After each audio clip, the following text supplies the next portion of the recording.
Let me tell you the story of a hummingbird. It was a calm night in the jungle, until the hummingbird noticed a raging fire spreading rapidly.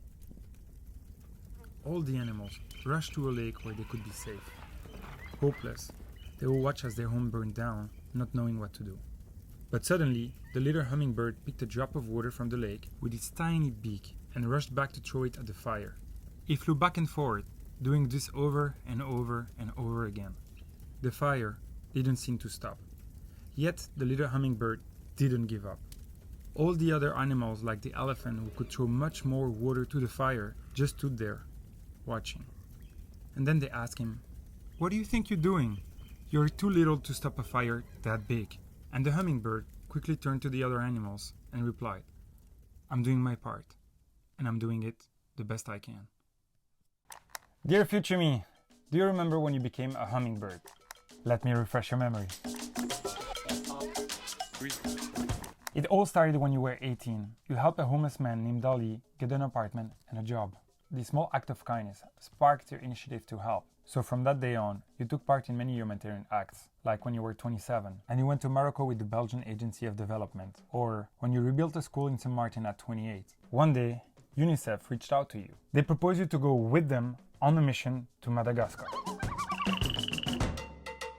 Now, let's be honest. The only thing you knew about Madagascar was... But when you got there, you realized that this was obviously far from reality.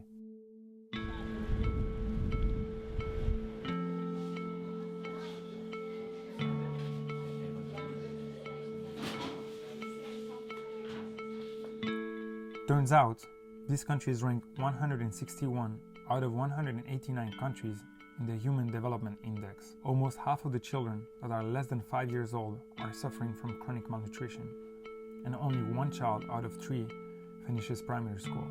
So UNICEF's aim is to change that by building schools and a health center to help develop the country. Your mission was to document the situation and UNICEF's response to it. You also wanted to create content so that you could raise awareness through social media. But for you to get to UNICEF schools wasn't that easy. We have to wake up in 5 hours and we will have to drive for another 8. So basically we're going to be traveling for more than 30 hours.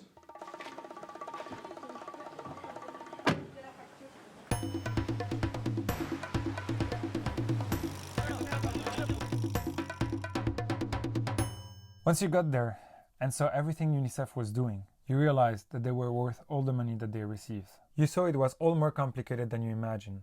You learned about lobbyism, prevention, and hygiene education, but this made you feel a bit overwhelmed. You felt like what you were doing wasn't enough. But with time, you learned the difference between humanitarian acts and development projects. Humanitarian is when there is an emergency. There is a cyclone, a typhoon, an earthquake, or whatever. This is humanitarian. And then there are development projects. Development is when you have to prepare, do some preventions. If you know that there will be problems in the future, how do you prepare yourself? And this is what they do here. Basically, they've got these places like this. Wait, let me show you. Places with all these bags. These bags contain a lot of things if there is an emergency. If people need something, an example, a school is destroyed, how do we do to have kids as soon as possible going back to school? Humanitarian act is giving a hungry man a fish, but the development project is to teach this man how to fish. Big organizations like UNICEF can help in development projects in ways that a single individual cannot. But single individuals can also contribute a lot, just like the hummingbird. And that was your mission in Madagascar, to throw your little drop of water into the great fire.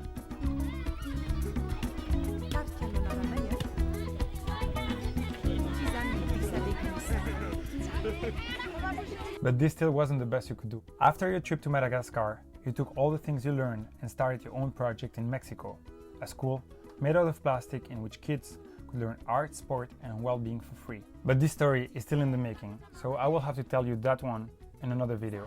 Dear future me, this mission to Madagascar taught you a very valuable lesson, and this is just to remind you of it. It doesn't matter how impactful your contribution is, as long as you do your part, and you do it the best way you can.